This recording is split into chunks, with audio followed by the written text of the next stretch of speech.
Never knew when we went through the website launch and all the challenges that just a few months later I'd be so excited standing here today. But I am fired up. Thank you. Okay, so by the way, maybe we can go with prospecting. We can turn it in our minds into prospecting for needs, and then we can feel really good about prospecting because that's what that's kind of how I feel like prospecting. But I totally agree with Mary Lee that the word in and of itself before kind of brought up some other images in my mind. So that's how I like to think about it, prospecting for needs. And when we built this business, I'm really excited to get to talk a little bit about, I need to click or not. Josh asked me on our run this morning before I get too far off track, to show you, is it the blue or the green arrow? Oh, let me go back, red arrow. No, green arrow. Okay, you're probably not going to read that very well, but I was showing him what I was doing this morning while I was running on the treadmill before I went on a run with him. And I said, man, I'm having so much fun sending these messages thanks to Chelsea yesterday. So thank you, Chelsea, for that thought. But this message right here, I'm just sending out to all my promoters that aren't really promoting yet, club members that have talked about being a promoter, promoters that are promoting just aren't even to director yet. And it just simply, can you read that in the back? Otherwise, I don't need to read it. I'll post it on the DOI Business Builder so they can. Okay, thank you. So we can move on. What I'm really excited to talk to you about is Facebook and social media. And I wish I had more time, so I'm going to move really quick because I don't have much time. But I want to just remind us before I say this, talk about this, that the basics of prospecting, because that's what we were all asked to talk about, is the same whether we're online or offline. I just want to make sure we don't forget that. Nothing changes. The concepts don't change. I guess the principles don't change.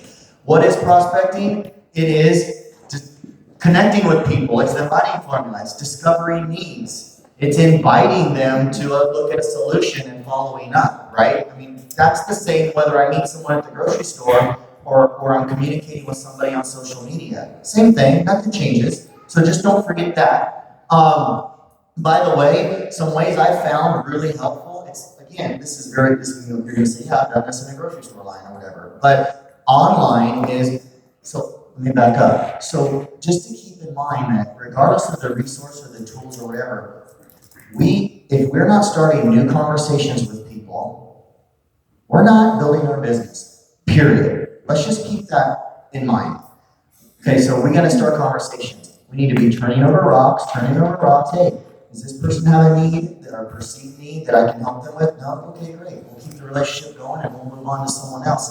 They're just a friend for now. Someday in the future, they may be a customer, they may be a club member, they may be a business partner, who knows, they may just be a friend forever. That's okay too. But that's the bottom line. So online, I'm always looking for opportunity, just like I do offline, to compliment somebody, to find common ground. There's so many ways to build connection and rapport. Step one of the inviting formula. And so same thing. People are making posts all the time. So it's real easy to, if you're looking at it through that lens of how can I connect with them, what is common in our life and story, or just maybe what is something I can compliment them on and start the conversation, okay? And I'm also, once the conversation starts, I'm always looking for an opportunity to, as I call it, bait. That might sound kind of bad, but if you're baiting someone to a trap, that's bad. But if you're baiting someone to come into a wonderful place, then that's probably a really good thing.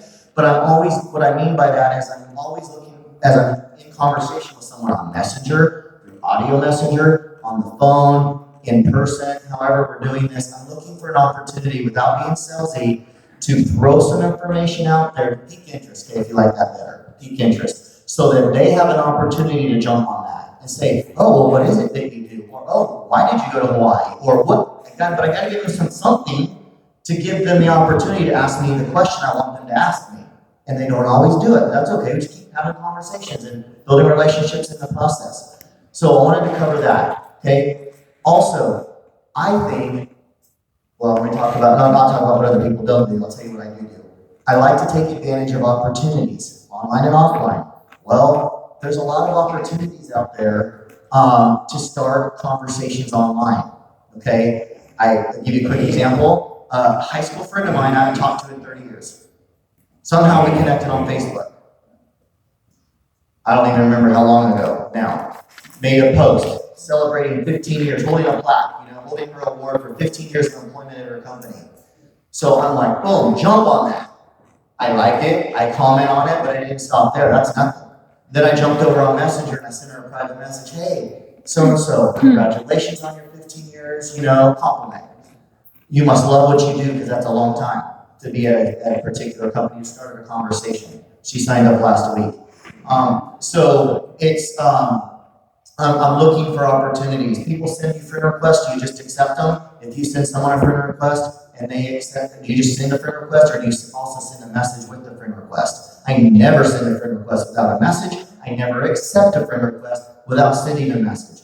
And the reason why, the other day, somebody liked something, commented on one of my stories. I'm like, who the heck is that of my 2,800 friends? I don't know. Click on the profile, click on message them, read the message I sent them back when I friended them 3 years ago. Oh, hey Joe, nice to meet you in Hawaii that day, on the train, snorkeling, blah, blah. Oh yeah, that's where I met them. But I start a conversation. The point is, friend request, someone's friend request you, it's a conversation to start. Not just accept and move on. Does that make sense? There's so many opportunities out there, more than I have time to take, but I feel like, they're passing us by if we're not going to engage. Also, 2 quick tips on that. Audio messenger. Audio messenger.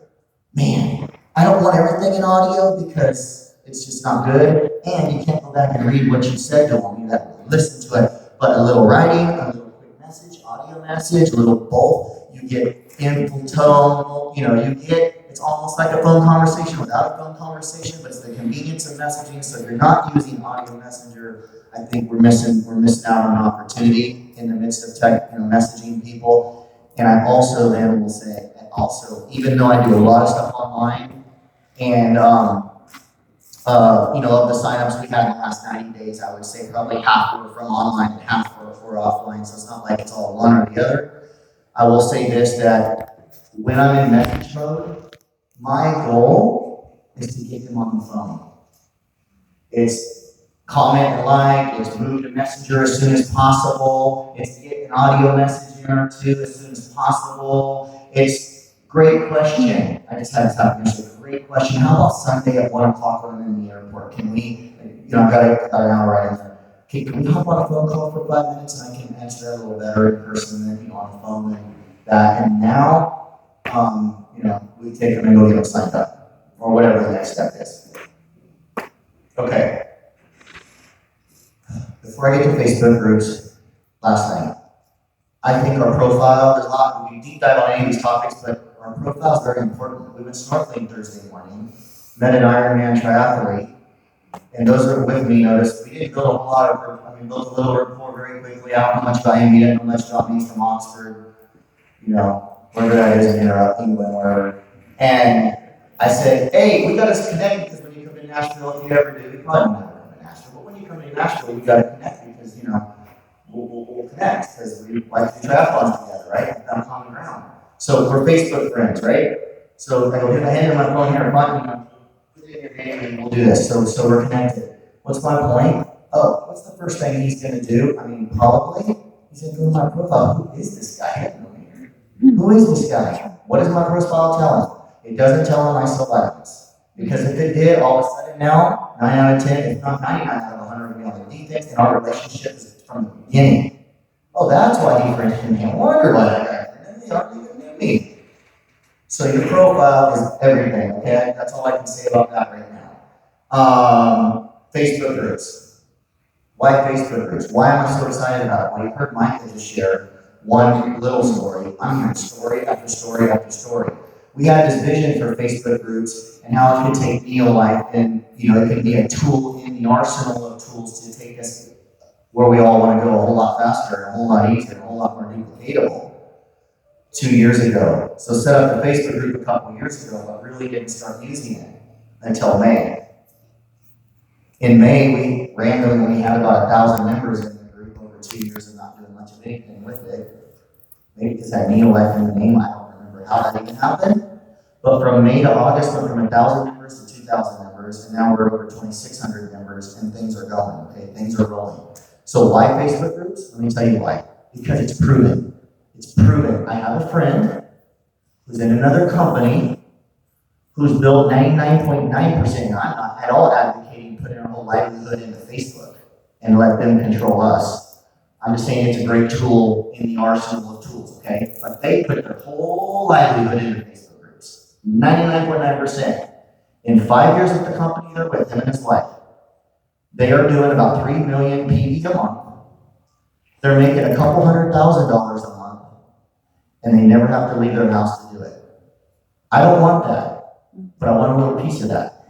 And I know that with what we're already doing is going to take us to the next level a whole lot faster. Okay? That's one reason why. 2, social validation. I know an insurance guy who's not even in network marketing that uses Facebook groups and was doing $1 million a year in income within 3 years using this strategy. Not for network marketing even. So it's proven. It's just, do we want to jump on the bandwagon and do it? I'm in. And I hope everybody's in, because in the 5 or 6 months we've been doing it, it's been amazing, and we have not seen anything yet. This other guy I'm talking, a friend of mine, has like 400,000 members in their group 5 years later. We have 2,600. So the stories and the testimonials and the social validation, what's the objective of the group? The objective of the group is that every time you follow up with a customer and they say, yeah, I'm not having the headaches after this, 30 days on the life, whatever the story is. I need pain on my blood work. Post it in the group. Will you please share that in this online community? It will encourage so many other people. Club member, will you please share your story with a picture preferably, so it actually gets noticed in someone's newsfeed, like a picture of you, a picture of knee pain, something. Give me an image with what you're going to say in those 2 or 3 sentences. Don't write a book if you don't want to. Just a short, sweet post. And when our newsfeed of our group gets littered with stories like that, 10, 20, 30 a day, instead of the 1 or 2 a day we have now, it's going to be off the chain. But how it is right now is working. Because think about it. I take a prospect from a club, from a one-on-one, from a healthy hour, from a message. The girl, I've got a lot of stories, but the one I was just referring to a minute ago, who had a 15-year certificate, started a conversation, added her in the Facebook group, and ended up, she watched some, tagged her in some of the videos on there specific to her needs, because I found that out. And now she's in this group seeing other people, and it's not just Allan. It's all these other people from around North America and Europe, and posting, stories in there, and it's so powerful. So for prospecting, it's huge, okay, number 1. 2 is referrals. It's happened multiple times. I'll give you one. All the way back in May, I'll go back to this one. Bob Pearson in live interview in there. I interviewed him in May or June, whenever that was. And I put a lady in the group because our communications led to her. She wanted to see that interview. Okay, she wanted to see that interview. So guess what? I ended up signing up her daughter. And how does she get in the group? Because the lady I added to the group to this day has not signed up. She's like, daughter, let me invite you to the group. You've got to see this because you've got anxiety, blah, blah, blah, blah, blah, depression. And I signed up her daughter. My high school friend's daughter is signed up as a club member today because I added her mom to the Facebook group, who added her daughter, who I've never met in my life in California, to the group. Do you see the power there? Referrals, okay? Thirdly, finally, is customer retention. How many of us have customers that don't order anymore? We need to follow up with our customers, yes. But what if they were in a community where 24 hours a day, 7 days a week, while we're sleeping, you're seeing stories from all of you and all of your customers from around the world, posting, sharing, boom, boom, boom, boom. Do you think they're not going to resonate with a few of those or a lot of those? And do you think they're going to ever quit? Of course some will. But retention goes way up. So it's for your prospects, it's for your club members, it's for your promoters, it's for everybody in this group, okay? So how do you do it? Last thing, how do you do it? This is the group, and I'll close with this. No, don't look back at this. So that's the group. How many? This is not a Wisdom Builders thing. This is not an Allan thing. I just happened, somebody had to start a group. Like, it doesn't just happen, right? So I started it, but it is not an Allan group. It is not a Wisdom Builders group. Thank you. How many How many are members of this group already? Show of hands, if you guys don't mind. Most of you did. Okay, good. So, okay, the Neo-Life Healthy Living Community is the name. What I wanted to point out, just these couple things is, how you invite, it's right there. Now this is a desktop, it looks a little different on a handheld device, but very similar. Invite, you have to be Facebook friends with the person you're inviting. We have people go, how do I get this interview to share with someone outside of the Facebook group? How do I can send them shareneolife.com, but do you think I want to do that when I can invite them into the group and tag them in the comment of shareneolife.com in the group? No, I want to get it to them this way, because then they're left in this community of social validation when it's over. Why would I want to just text them? I do just text them. They don't have Facebook, or there's reasons why I don't use the group if I can't, but I want to use the group. So you invite them there. I want to point out units. Units is there. Units, think categories, categories, I guess. Units, okay? So there's 2,559 members, by the way, that I see. Okay, so when you click on units, there are 12 units, and I'm not going to go through all 12, but unit 1 is a welcome. There's 3 posts under unit 1. Unit 2 is called core nutrition. There's the breakfast pack video that somebody said they were on yesterday. They sent someone. Well, you can just tag them right in the comment of that video, and that's how you can get it to them. There's the history of Neo-Life's flagship product training, and then there's the health talk. That's the Share Neo-Life. It's in Unit 2. So Unit 2 is core nutrition. Okay. If you scroll down, Unit 3 and 4, this is what I tell people, because how many of you got interested in Neo-Life because you heard someone else's story, versus we just read facts and got interested in Neo-Life? Probably most of us is because of somebody's story. Facts tell, stories sell, so let's use it. Unit 3, testimonials. There is been more than this since May, but there are, see the red square? See 61 more. So 61, 2, 3, 4. Right now we have 64 posts from 64 different people that I filed in Unit 3 called testimonials posts. These are not videos or interviews, and they're alphabetized A to Z. You see, alopecia, Daniel Galogli, alopecia, Faith, acne, hormonal, Shelley. And if you open it up, you see 60 some of them from A to Z, depression, diabetes, okay, fibromyalgia, whatever, joint pain. Okay, Unit 4 is testimonials, live interviews. There's 11 so far we've done since May. Bob Pearson being one of them, Joel Merritt being one of them. And they're in there by title. The first one, weight loss, diabetes, cholesterol, blood pressure, asthma, and box. So the name of the person will be at the end. But so you can scroll through Lyme disease and more, Veronica Partridge, and so on. Okay? See 7 more. I think that's it. How do you do it? Remember this. ATM, add tag message. That's the old way. You would add somebody to a group, you would tag them in the video you want them to see, and you would send them a message saying, I added you to the group, and I've got a copy of the message I use. I invited you to this group, blah, blah, blah, blah, blah. You don't just do it without telling people. They need to be a prospect. They need to be told that you invited them to the group, and then you tag them. The problem is, Facebook changed it recently where you can't tag someone, you can't just add someone to a group. You invite them to a group, they have to then accept. And then you can't tag them until they accept. But I remember ATM add tag message. It's just kind of in a little different order now. It's AMT. Because you add them or invite them to the group, or add what they said. You send them the message, same time. Send them the message so they know what's going on and why you did it. And then in the message I ask them, hey, let me know once you accept the invite and you find a notification so that I can tag you in that post on depression or on whatever the need was that you wanted to see and talked about and wanted to see in this group. But it's a private group and you can't access it unless you're a member. I invited you to join, blah, blah, blah. You get the idea. And you tag it in there. So hopefully that's helpful. That's awesome.